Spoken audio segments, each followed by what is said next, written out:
Hello, welcome to this evening's episode of As the World Burns. Kidding, but not. Um, this is Radio Free America. Thank you for tuning in. I am The End.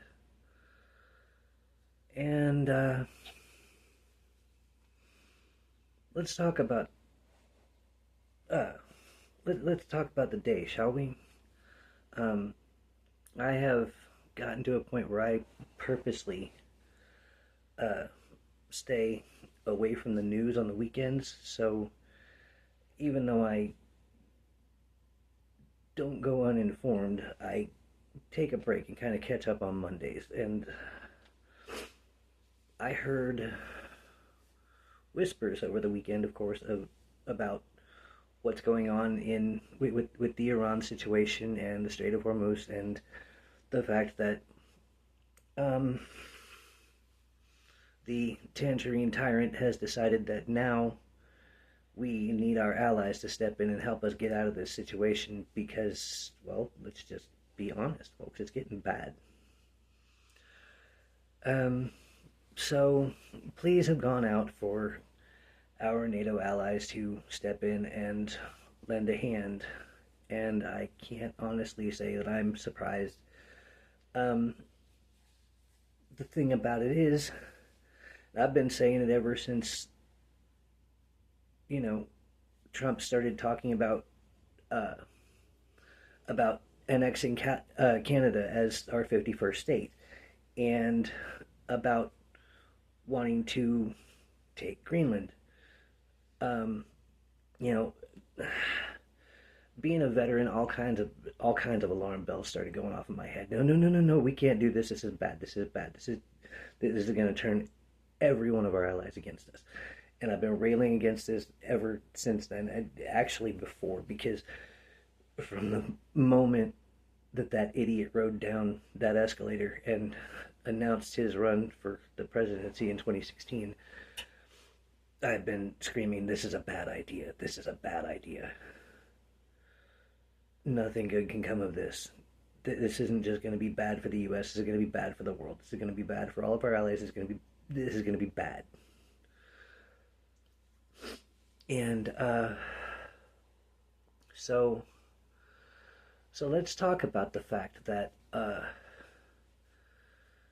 that people are now somehow surprised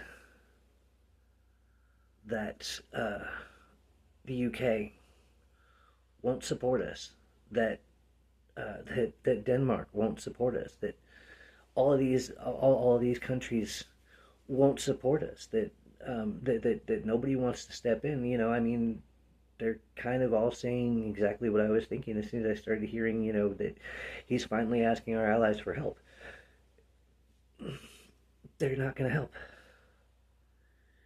You fucked this up, Donald. You broke it. And now we're alone. Nobody wants to help us anymore because you stepped all over the toes of every world leader who was there for us. You have the audacity, the gall to lean on that podium and say that we've been there to help all of our allies, and we've been there and we've been there, and this is a test to see if any of them will actually come to our aid because they never have before. We all know that you've never cracked a book. We all know that you have no clue, or at least those of us who aren't your 30 whatever percent base, which is the only people left that still support you, and they're just as insane as you are. But how do you propose to stand there and say all these things about how we've been there for our allies, we've been this and we've been that, and we've been saving you, and we've been all the things, right? But the only time that NATO Article 5 has ever been invoked in the entire history of NATO was by the US government after 9/11, 2001. And our allies did come to help. They showed up without question because we're allies, because that's what we do, because we're supposed to be here to support each other, not to throw tariffs, not to threaten to annex our closest neighbors, not to shut down the borders, shut down the borders to the point where, and call everyone who's not us a shithole country, and you know, talk about how they're failing and they can't do anything without us. And you know, when you over and over and over again continue to insult the entire world, how can you expect that they're just going to step in and be like, oh, yeah, sure, you're in trouble now? You got into a situation you can't handle? Oh, well, let us come and help you out.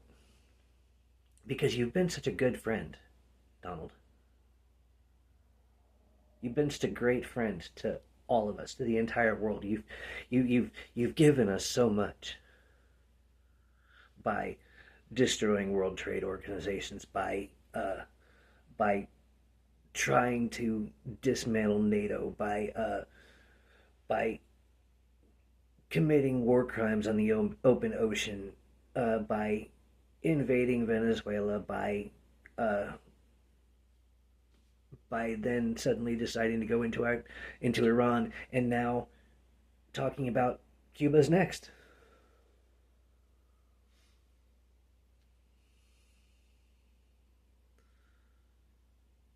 Unfortunately, not all of us voted Trump. But the fact that enough of us voted for him again to get him into office again, even after the train wreck slash dumpster fire of his first term,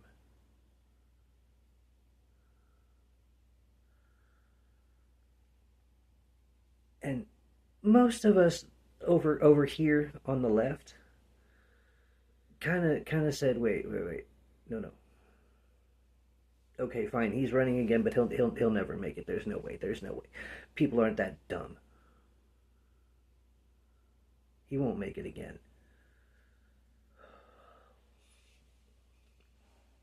But he did. And despite all the warnings and red flags and alarm bells going off, people kept on saying, no, he's just joking. He's not really gonna do that. He's not really gonna do that. He just wants to sound tough and this and that and whatever. But see, in his first term, he didn't have the backup. He was coming from the Obama years when all the checks and balances were still in place, were still there. He didn't have the supermajority of the Supreme Court. He didn't have control of both houses. He didn't have this stacked cabinet of sycophants that kiss his ass for their own ends. And none of their ends are good. Let's just be honest about that.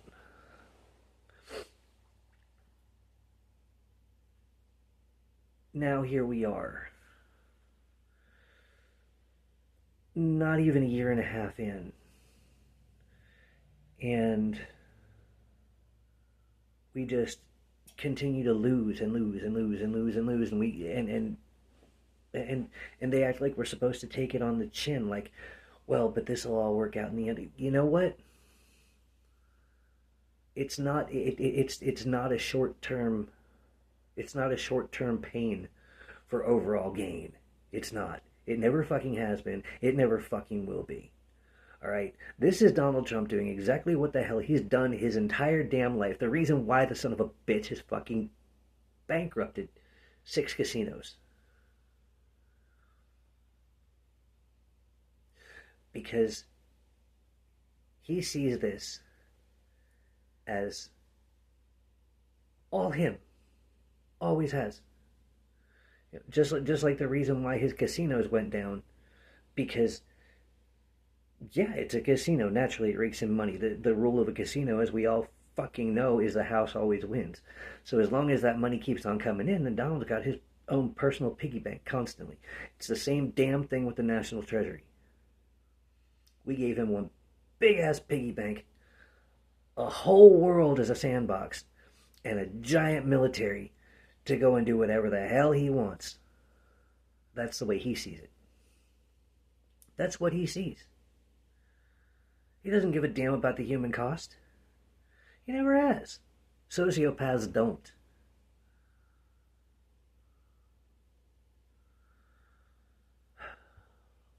And so now here we are in this position of whatever the hell this is now. And just nobody wants to help anymore. Because I'm sorry, and I stand with the rest of the world on this. I'm not impressed with the idea of being alone. I'm a veteran. I understand what NATO means. I understand what the UN means. I understand what all these things are about. I understand how important these are to keeping the peace around the world.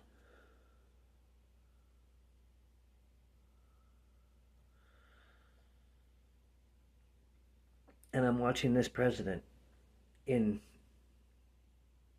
just over a year completely tear that down, completely destroy a world order that's existed since just after World War II, when we were all saying never again, and we all came together. All these nations came together to say we're not going to let this happen again. This is not the world that we're going to. That is not the world that we're going to live in. If fascism ever rears its ugly head again, then we'll be here to stop it together.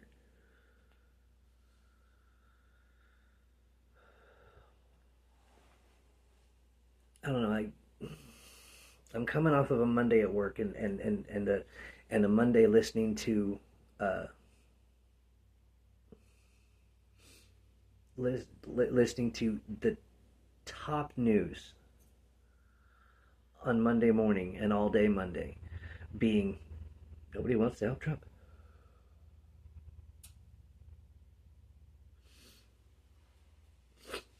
Most of us over here aren't surprised. Most of us here have been watching this whole thing going, we're screwed. We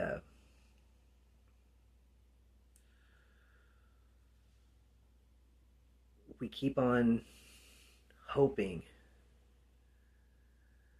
that something's going to happen, that maybe Congress actually steps in and decides to do their job, that maybe our military will get a clue and remember what those 6 Congress people said a few months back when they said that you can refuse illegal orders. As a former soldier, actually not former, you're never a former soldier. As a soldier, I can tell you right now, it's not you can, it's your damn duty. Every bit of what we're doing in the Middle East right now is an absolute war crime. Because no war was ever declared. No one tried to sell it to the public.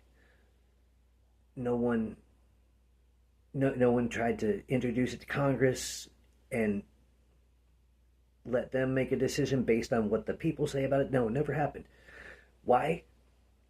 Because a strike was ordered on Iran in the middle of the night on a late Friday night after everybody had gone home and while Congress was in recess.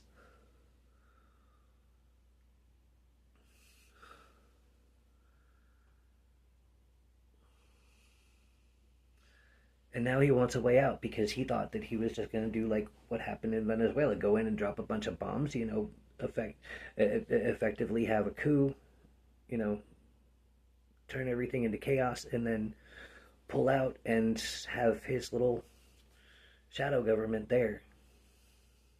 That didn't happen. He wasn't counting on somebody being ready to stand up to him. Not someone that we've always considered, or he's always considered, someone below him, someone that's not as smart, someone that's that doesn't have the spine or the backbone to step up and really play hardball. But guess what? Iran did, and they are, and they're not going to stop.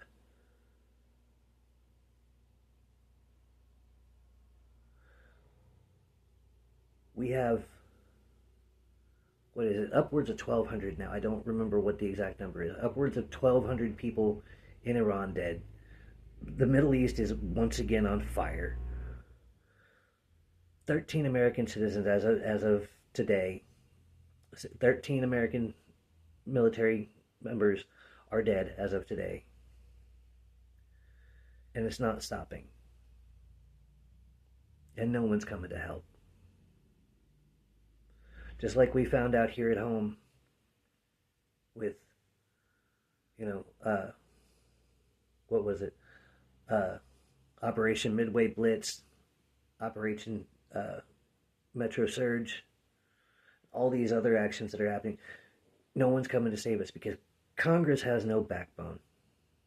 Thankfully, these elections these run-ups to the midterm elections are starting to show some promise. I'm starting to have a little bit of hope that we might actually get a Congress. But right now we have nobody. Nobody's coming to save us. So what do we do as Americans? Well, if you're from my generation or before, because I don't know what they're teaching kids in school now. But if you're my generation and before, we were taught that our Constitution is for us, that we have rights, and that one of our rights is that we get to stand up against the government if they do this. And so here we are. Who keeps us safe? We keep us safe. And we've been showing that in bigger and bigger and bigger numbers.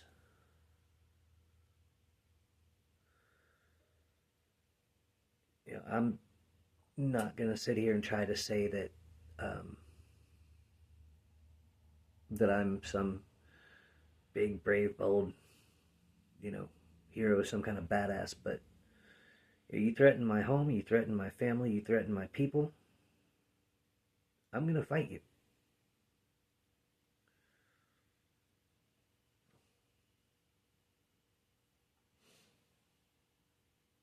And now I'm seeing, we're seeing that a lot more of us feel that same way. People are standing up. Even the spineless, the most spineless members of Congress are starting to see they're going to actually have to do something or they're going to lose their jobs.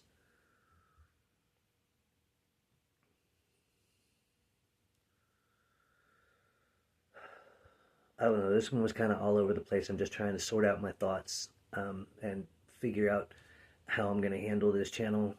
But I wanted to get something down and posted so that I can start figuring out how I'm going to do all this, how I'm bringing all this together.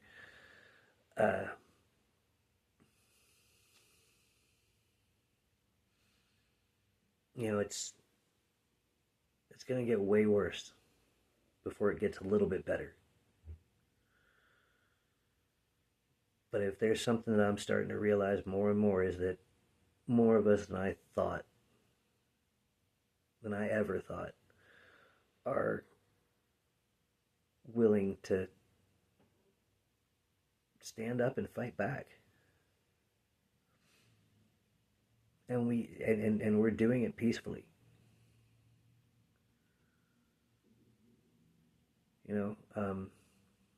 And that's important because they want us to get violent. They want us to get rowdy.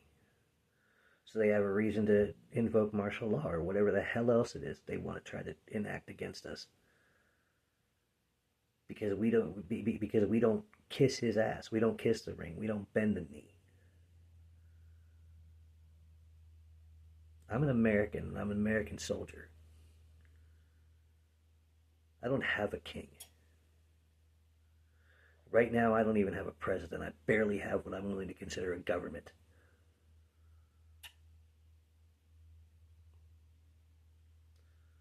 But I'm not ready to burn it down and walk away yet because my country, my home, my people, us, we're worth fighting for.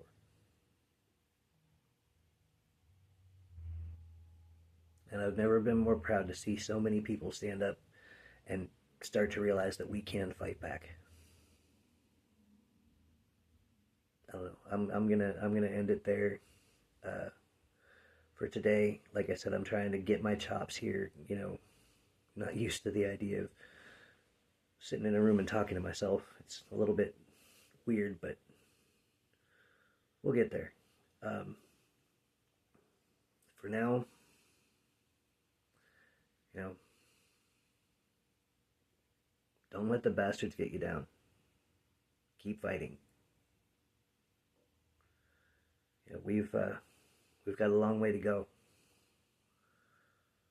But if there's one thing the American people are, it's tenacious. Keep on holding on. You know, they can't be there forever.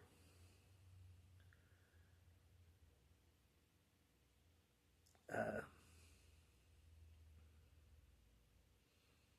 be good to each other out there. Just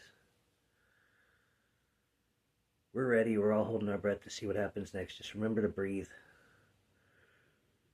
Remember, as bad as this gets, remember to dance. Emma Goldman said that a revolution without dancing is not a revolution worth having. So whatever dance means to you, do it. Whether it's art, whether it's playing music, whether it's just listening to music, whether it's just going to the park and hanging out with your family and your dogs and your friends. Whatever dancing means to you, whatever it is that helps you bring it back a notch, find your peace, at least for that moment. Don't forget to do that. Because if we don't do that, then we forget what we're fighting for.